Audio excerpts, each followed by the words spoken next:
how's your driving experience with BYD so far? Okay naman po, yung driving experience naman po dun sa kotse is reliable naman po yung kotse. Ever since naman po nung purchase, wala naman pong parang tinirik or something. Ano po ba yung naging experience nyo po sa after sales po? Warranty nung father ko yung car. Ever since naman daw, in-assist siya ng mabuti. Tapos may mga consistent follow-ups naman daw from the after sales team. What do you like most about BYD after sales?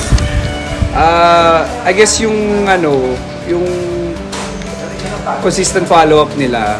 Parang kumbaga, hindi lang